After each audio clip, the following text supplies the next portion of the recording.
नमस्कार, झारखंड के संथाल परगना न्यूज में आपका स्वागत है। अब आप खबर जानेंगे दुमका, देवघर, जामताड़ा, गोड्डा, पाकुड़ और साहिबगंज जिला से। आप न्यूज को किस गांव या शहर से देख रहे हैं, हमें कमेंट में जरूर बताएं। वीडियो को शुरू करने से पहले आज का लाइक एम 50 रखते हैं। उम्मीद है आप इसे पूरा कर देंगे।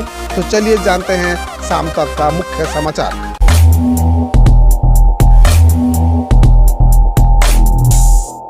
सीबीएसई 12वीं बोर्ड परीक्षा पर सरकार लेने जा रही है बड़ा फैसला। सीबीएसई 12वीं बोर्ड परीक्षा 2021 पर बड़ा फैसला होने जा रहा है। केंद्रीय शिक्षा मंत्रालय छात्रों को होम सेंटर यानी अपने स्कूल से सीबीएसई कक्षा 12वीं बोर्ड परीक्षा 2021 में बैठने की अनुमति देने पर सहमत हो गया है। सीबीएसई कक्षा 12वीं बोर्ड परीक्षा 2021 को रद्द करने की बढ़ती मांग के बीच सीबीएसई कक्षा 12वीं बोर्ड के छात्रों के लिए ये एक अच्छी खबर है, क्योंकि सीबीएसई कक्षा 12वीं बोर्ड परीक्षा 2021 के लिए उपस्थित होने वाले छात्रों को परीक्षा केंद्र के रूप में अपना स्कूल मिल सकता है। पता चला है कि केंद्र सरकार इस मामले को लेकर संबंधित राज्य सरकार से चर्चा के अंतिम नतीजे पर पहुंच गई है। इससे पहले रविवार को सीबीएसई कक्षा 12वीं बोर्ड परीक्षा 2021 को रद्द करने या आयोजित करने का फैसला करने के लिए एक उच्च स्तरीय बैठक बुलाई गई थी। बैठक के दौरान सीबीएसई ने परीक्षा आयोजित करने के दो अलग अलग विकल्पों का सुझाव दिया था, जिसमें मौजूदा स्कूलों को परीक्षा केंद्र में परिवर्तन करना शामिल था। सीएम हेमंत सोरेन का बड़ा हमला, पीएम नरेंद्र मोदी हमसे बात करके अपनी टीआरपी बढ़ाते हैं। झारखंड के मुख्यमंत्री हेमंत सोरेन ने एक दफा फिर केंद्र सरकार पर निशाना साधा है। गुरुवार को निजी न्यूज चैनलों से बातचीत में उन्होंने कहा कि केंद्र सरकार ने संकट की घड़ी में राज्यों को उनके हाल पर छोड़ दिया। उन्हें ऐसा लगता है कि प्रधानमंत्री नरेंद्र मोदी पॉलिटिकल टीआरपी के लिए राज्यों के मुख्यमंत्रियों से फोन पर बात करते हैं। उनके समक्ष मुख्यमंत्रियों को न तो अपने राज्य की समस्याएं रखने की समय दिया जाता है, न ही कोरोना संक्रमण को लेकर चर्चा का दौरान प्रधानमंत्री की ओर से स्पष्ट समाधान बताया जा रहा है।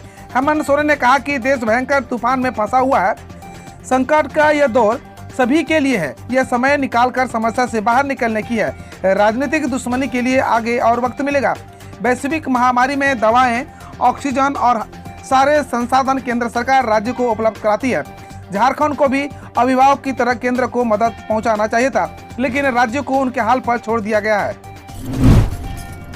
झारखंड की राजधानी रांची में रिकॉर्ड स्तर पर पहुंचे पेट्रोल डीजल के दाम, शतक से बस कुछ ही कदम दूर। 5 राज्यों में विधानसभा चुनाव के नतीजे आने के बाद एक बार फिर से पेट्रोल डीजल की कीमतों में उछाल जारी है। राजधानी रांची में शुक्रवार को पेट्रोल और डीजल के दाम रिकॉर्ड स्तर पर पहुंच गए हैं। इससे पहले कभी तेल की कीमत ने इस ऊंचाई को नहीं छुआ था। शुक्रवार को रांची में डीजल के दाम में 55 पैसे की बढ़ोतरी हुई है। इससे इसकी प्रति लीटर कीमत 89 रुपया 90 पैसा प्रति लीटर तक पहुंच गई है। वहीं पेट्रोल के दाम में 45 पैसे की तेजी आई है। इससे उसकी कीमत 90 रुपया 87 पैसा हो गया है। रांची में 28 मई को पेट्रोल और डीजल के दाम अपने उच्चतम स्तर पर है। रेस्टोरेंट में बिक रही थी शराब, युवक ने किया विरोध तो दुकानदार और पुलिस ने मिलकर किया अधमरा। जमशेदपुर पुलिस की कारगुजारियों सामने आती जा रही है। ताजा मामले में एक बार फिर से पुलिस कटघरे में है। लोग थू-थू कर रहे हैं। पुलिस ने इस तरह का काम किया है कि उसकी इजाजत किसी खाकी वर्दी को कैसे दी जा सकती है। टेलको थाना क्षेत्र के गायत्री नगर निवासी अखिलेश सिंह को एक रेस्टोरेंट के मालिक कर्ण सिंह, सनी और टेलको थाना के पुलिस कर्मियों ने लाठी डंडे से पीट कर अधमरा कर दिया। जान से मार देने का प्रयास करते रहे, लेकिन वह किसी तरह बच गया। युवक का आरोप है कि उसकी इतनी ही गलती है कि वह नीलम रेस्टोरेंट में खाना पार्सल लेने गया था। वहाँ काफी भीड़ थी। वह खड़ा था, बार बार खाना देने का आग्रह कर रहा था, लेकिन देखा गया कि खाना से अधिक शराब की सप्लाई की जा रही थी। इसका उसे विरोध किया। पुलिस को बुलाने की बात कही। रेस्टोरेंट और शराब दुकान का मालिक कर्ण सिंह आए। हमने कहा कि रेस्टोरेंट में शराब की बिक्री कर रहे हैं, जबकि खाना पार्सल नहीं किया जा रहा है। तब मालिक ने कहा पुलिस तो उसकी जेब में रहती है। झारखंड में कोरोना का घट रहा है ग्राफ। 695 मिले नए संक्रमित, अब रह गए हैं सिर्फ जानिए कितने एक्टिव केस। राज्य में कोरोना संक्रमण का आंकड़ा लगातार घटता जा रहा है। गुरुवार को 695 नए संक्रमित मिले। वहीं 1778 मरीज स्वस्थ हुए, जबकि 16 मरीजों की मौत हो गई। इनमें बोकारो, गढ़वा, हजारीबाग, खूंटी, लोहरदगा और सरायकेला के एक, धनबाद के 2, पूर्वी सिंहभूम के 3 और रांची के 5 मरीजों की मौत हो गई। गुरुवार को 27,394 लोगों के सैंपल लिए गए थे और 29,155 सैंपल की जांच हुई थी, जिसमें 2.38% संक्रमित मिले हैं। यास के बाद गुलाब तूफान की है बारी, पाकिस्तान ने किया नामकरण, जानिए कितने किलोमीटर प्रति घंटे की रफ्तार से चलेगी हवा। हिंद महासागर से उठने वाले तूफानों के नाम उत्तरी एशियाई देश ने ही तय किया है। बंगाल की खाड़ी से उठे चक्रवाती तूफान यास का नामकरण ओमान ने किया है। चक्रवाती तूफान यास ओमान की ओर से ही आ रहा है। यास का अर्थ होता है निराशा। अगली बार पाकिस्तान की है, जिसने भविष्य में आने वाले तूफान का नाम गुलाब रखा है। नॉर्थ इंडियन ओशियन में आने वाले ट्रॉपिकल साइक्लोन का नाम इसके 13 सदस्य देश तय करते हैं। तय किया गया है कि हवा की गति अब 63 किलोमीटर प्रति घंटे की अधिक रफ्तार से होगी, तो इसका नामकरण किया जाएगा। यह व्यवस्था हिंद महासागर वाले क्षेत्र में 2004 से शुरू हुई है। किसी भी साइक्लोन का नामकरण के लिए सदस्य देश नाम की सूची देते हैं। यास के शांत होते ही ट्रेनों का परिचालन हुआ शुरू। झारखंड में गुजरने वाली 4 ट्रेनें अब भी रद्द। चक्रवात तूफान के कारण दक्षिण पूर्व रेलवे प्रबंधन ने एहतियात के तौर पर अधिकतर ट्रेनों का परिचालन बंद कर दिया है। तेज हवाएं थमने के बाद शुक्रवार से सभी ट्रेनों का परिचालन कोविड अवधि के गाइडलाइन के अनुसार शुरू किया गया है। हालांकि 4 ट्रेन अब भी रद्द है। राजेंद्र नगर टर्मिनल से चलकर भाया टाटा नगर होते हुए दूर को जाने वाली 03288 साउथ बिहार स्पेशल ट्रेन अपने निर्धारित समय से 21 मिनट विलंब से पहुंची है। इस ट्रेन के टाटा नगर पहुंचने का निर्धारित समय सुबह 7:30 है, जबकि यह ट्रेन 7:51 पर पहुंची। इसके अलावा दुर्ग से चलकर भाया टाटा नगर होते हुए राजेंद्र नगर जाने वाली 03287 down train south Bihar express भी 9 मिनट विलंब से चल रही है। अब स्नातकोत्तर विषयों में भी घंटी आधारित शिक्षकों की होगी बहाली। शिक्षा विभाग जल्द लाएगा प्रस्ताव, मिलेगी जानिए कितनी राशि।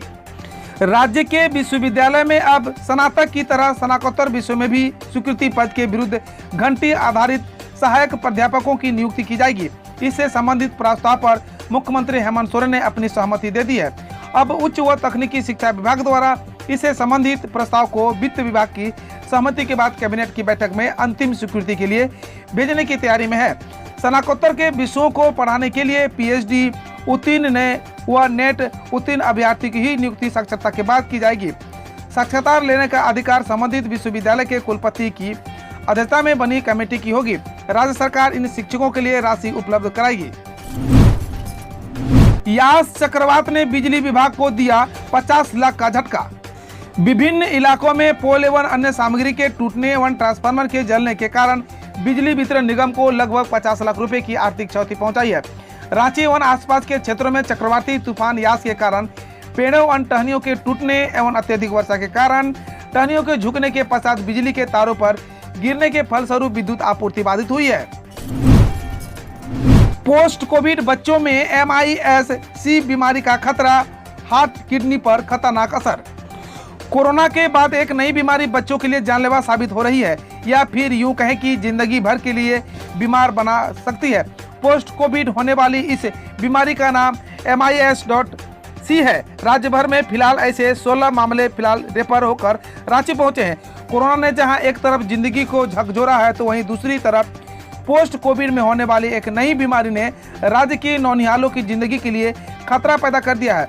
इस नई बीमारी का नाम MIS-C यानी मल्टी सिस्टम इन्फ्लेमेटरी सिंड्रोम है। ये एक ऐसी बीमारी है जो कोविड बच्चों को अपना निशाना बनाती है। ये उनके हार्ट, लिवर, किडनी, स्किन और आंख को बुरी तरह से प्रभावित करती है। नॉन कम्युनिकेबल यह बीमारी इम्यून रिएक्शन की वजह से होती है। हम रोज ऐसे ही न्यूज लाते रहेंगे, तो यदि आपने अभी तक क्लीन न्यूज को सब्सक्राइब नहीं किया है तो पहले फटाफट सब्सक्राइब कर लें, साथ ही बेल आइकन को दबा दें ताकि कोई अपडेट मिस ना हो।